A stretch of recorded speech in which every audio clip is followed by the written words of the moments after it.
Di video kali ini, buat kalian yang memang suka dengan barang-barang waifuable, collectibles, dan juga ada yang spesial kali ini barangnya adalah kolaborasi antara reviewer Zeos dan juga si Audio. Biar gak panjang lebar, bumper dulu.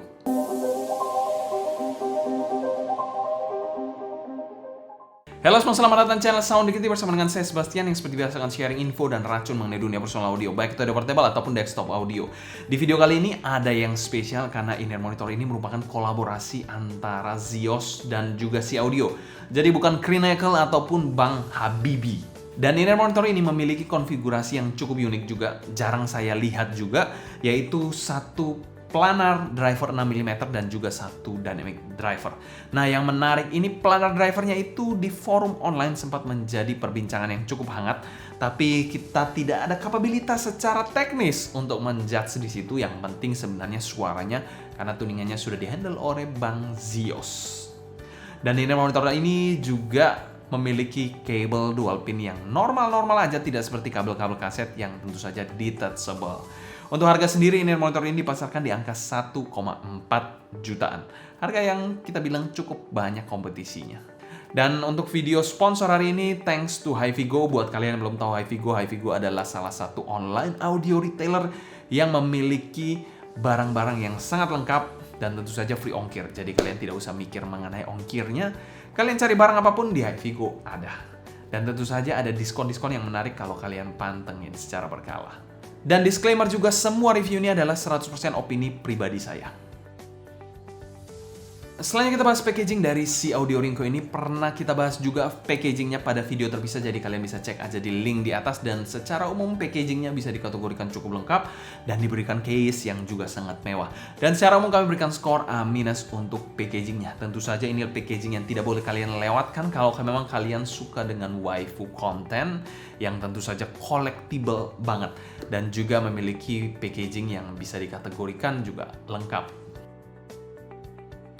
Selanjutnya kita bahas build quality dari in-ear monitor satu ini. Build dari Ringco ini merupakan campuran metal dan juga plastik mirip seperti Hexa, di mana housingnya juga berwarna hitam yang minimalistik seperti ini. Dan di bagian dalam di sini ada embossan untuk markingnya left dan juga right, serta ada fan hole di bagian belakang sini. Yes, di bagian sini ada fan hole dan tulisan Zeos embossan juga di bagian sini. Untuk nozzle-nya sendiri berbahan metal, jadi bahannya berbeda dengan bahan housingnya dan tidak terlalu panjang juga. Cukup besar untuk nozzle-nya ini karena ada lipsnya mungkin sekitar 5 mm ke atas. Sedangkan untuk bagian faceplate-nya, dia memiliki faceplate yang cukup unik. Ada kesan atau tekstur gelombang-gelombang seperti ini. Jadi bukan yang flat aja dan tak ada tulisan Ringco. Berwarna hitam polos aja seperti ini. Jadi terkesan minimalistik banget. Untuk kabelnya sendiri sudah detachable 0,78 mm yang universal dengan kabel dual braid di samping seperti ini. Sudah ada air hook yang preform juga di sini yang transparan. Jadi sini kabelnya, dan kalau kita lihat ke bagian bawah di sini ada chin slider dan splitter. Chin slidernya berbahan plastik dan splitternya berbahan metal. Untuk kabelnya sendiri adalah SPC silver 4 braid twisted seperti ini di bagian bawahnya.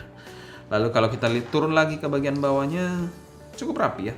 Pilinan atau twistednya mereka ini rapi juga. Dan untuk jacknya di sini adalah jack straight plug berbahan metal juga 3,5 mm 3 pole. Secara build quality kami berikan skor A-. Build quality ini oke banget menurut saya.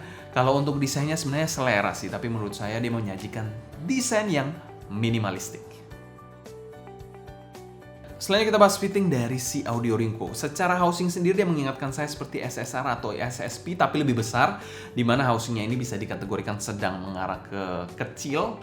Jadi ya tidak terlalu besar-besar atau sedang ke besar atau sebesar no. Jadi cukup versatile untuk semua jenis telinga dengan pemakaian yang over ear, regular fit, dan tidak terlalu berat saat pemakaian seperti ini. Walaupun housingnya ada kombinasi bahan metalnya. Dan pemakaiannya adalah seperti ini. Untuk fitting dan gripnya, kekedapannya juga sangat baik di in-ear monitor satu ini. Goyang-goyang gini juga tidak terkesan longgar ataupun loose sama sekali. So far sih saya bilang cukup nyaman aja untuk fittingnya. Dan di sini kita menggunakan air tips bawaan dengan size M. Dan secara umum kami memberikan skor B+ untuk fitting dari si Audio Ringco ini. Setelah kita bahas sound quality dari in-ear monitor satu ini, arah suara dari in-ear monitor satu ini bisa dikategorikan V-shape dengan emphasis atau pendekatan yang paling utama yaitu dari bagian bassnya. Dan perlu diperhatikan in-ear monitor ini agak demanding untuk powernya, dan juga demanding juga untuk source-nya. Karena dia cukup revealing, jadi perlu diperhatikan source yang kalian gunakan. Source yang nggak cocok, saya nggak bilang burik ya, nggak cocok, tentu akan membuat suaranya juga meh. Saya pair pertama kali dengarkan dengan dongle, suaranya meh banget, tapi saya pair dengan M17, suaranya jauh lebih baik. Oke, the most important part is the sound. Oke, about the sound, bassnya powerful dan main star-nya dari ini motor satu ini dengan tekstur yang cakep, rasanya mungkin dihandle oleh dynamic drivernya sih harusnya. Impact dan bassnya cukup dalam dan bertekstur bagus, rumble-nya pun terasa di ini monitor satu ini. Bassnya ini sangat fun, namun di satu sisi juga masih terkontrol, tapi bukan bass yang bersih banget atau steril banget kesannya. Secara kuantitas memang cukup besar, tapi kalau kualitasnya di kelasnya menurut saya cukup bagus eksekusinya untuk menjadi bass yang bisa kalian andalkan. Untuk bagian vokalnya sendiri, mid-nya ini cukup pas menurut saya. Male vokalnya terkesan berbobot dengan artikulasi yang sedikit kurang lepas, tapi emosinya masih cukup terasa di sini. Untuk female vokalnya agak terkesan rada tebal dengan artikulasi yang biasa dan dinamika yang kurang luas menurut saya. Memang bukan yang super lepas banget suaranya untuk in-ear monitor satu ini, terutama bagian female vokalnya. Untuk shouty-nya sendiri ada, dan itu ya mengganggu sih. Suaranya kurang lepas tapi ada shouty-nya dan ya perlu diperhatikan aja. Selain itu presentasi instrumennya kadang overlapping dengan bagian vokalnya. Jadi kadang bisa menutupi, kadang juga bisa blending, jadi itu agak mengganggu menurut saya. Dan memang tidak terlalu sempurna untuk eksekusi bagian mid-nya. Untuk bagian treble-nya ini, treble yang cukup berani dan penuh energi tentu saja, terkesan cering dan cukup maju.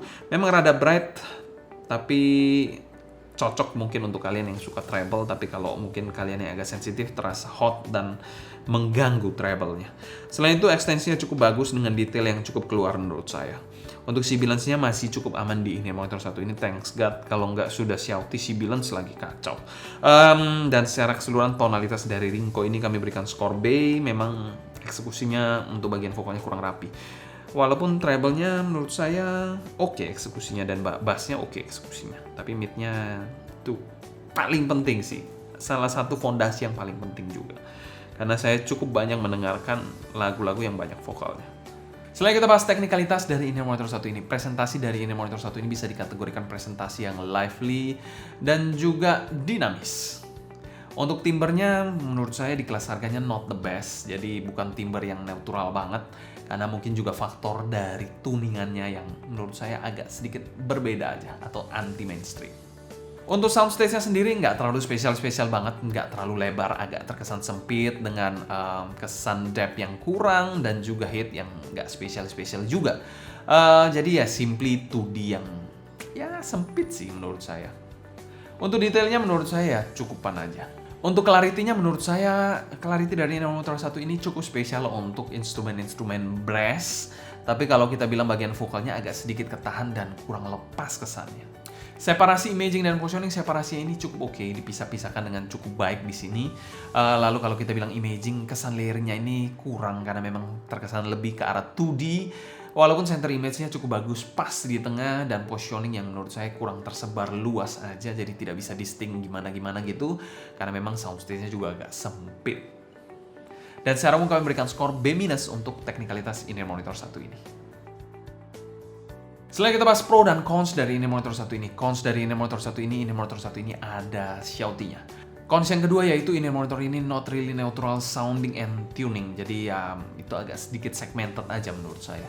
Dan cons yang ketiga dia rewel source. Itu perlu sangat diperhatikan karena dari pengalaman saya colok dongle nggak cocok. Jadi saya colok DAP baru saya dapat oke-nya dari in-ear monitor satu ini. Kalau kalian pertama kali dengerin dengan source yang jelek, mungkin ganti source kalian. Mungkin bukan source kalian yang jelek, maksudnya suaranya jelek, coba ganti source kalian. Mungkin bisa better. Pro-nya ini adalah in-ear monitor hybrid planar yang bisa kalian coba karena tidak banyak in-ear monitor V-shape yang planar. Untuk value for money dari in-ear monitor satu ini kami masukkan pada kategori fair value dan kami berikan skor B-. Selain kita bandingkan in-ear monitor satu ini, di mana in-ear monitor satu ini menggunakan planar 6 mm, kita bandingkan dengan Pandamon yang menggunakan planar SPD. Oke, kita akan bandingkan dua in-ear monitor ini. Di sini ada Pandamon yang menggunakan SPD planar driver, klaimnya planar driver. Di sini planar 1 dan dynamic 1. Kedua ini monitor ini memiliki suara yang berbeda menurut saya. Pandamon lebih warmer dibandingkan Rinko yang lebih V-shape dan juga agresif. Dari bassnya sendiri, bassnya lebih punchy dan juga lebih impactful di Rinko ini, sedangkan di Pandamon lebih soft bassnya dan sedikit terkesan lebih neutral secara kuantitas. Lanjut ke bagian mid-nya, di Pandamon ini terkesan lebih forward dan tebal mid-nya, sedangkan di Rinko ini terkesan lebih mundur untuk bagian mid-nya, di mana dinamikanya juga lebih baik, tapi di satu sisi juga agresif dan hot female-nya pada source tertentu. Jadi perlu kalian perhatikan karena dia cukup revel source, kalau kalian kurang tepat pairing-nya, suaranya akan sangat-sangat hot banget. Dan instrumennya juga terkesan lebih lively di Rinko ini dibandingkan Pandamon. Untuk treble-nya sendiri jelas lebih mundur di Pandamon ini dan lebih maju dan detail serta ekstensinya juga lebih bagus di Rinko ini. Soundstage menurut saya lebih lega di Pandamon ini dan lebih sempit di Rinko. Namun kalau saya bilang separasi, detail, dan clarity menurut saya masih the best Rinko ini sih jika dibandingkan dengan Pandamon. Ya memang ini inner monitor ini lebih ke arah yang lebih nyantai. Kalau di sini lebih agresif memang. Jadi choose your weapon wisely. Kesimpulan, si audio kali ini tidak terlalu menarik untuk saya karena memang persaingan di kelas 1 jutaan sudah cukup berat menurut saya. Ada Hexa, ada Galileo, dan juga kawan-kawannya. Mungkin sekian dulu untuk sharing kita mengenai in-ear monitor si audio Rinko ini. Kalau kalian suka, jangan lupa subscribe, klik tombol like, follow Instagram, TikTok, and Discord kita @sounddignity agar kalian tidak ketinggalan update-update terbaru mengenai dunia audio portable dan desktop audio. Kalau kalian ada pertanyaan seputar in-ear monitor satu ini, feel free tulis pertanyaan kalian di kolom komentar di bawah ya. Sekian dulu untuk video kali ini, saya Sebastian dari Sound Dignity. Pamit undur diri, sampai jumpa di video berikutnya. Happy listening, stay healthy, and ciao!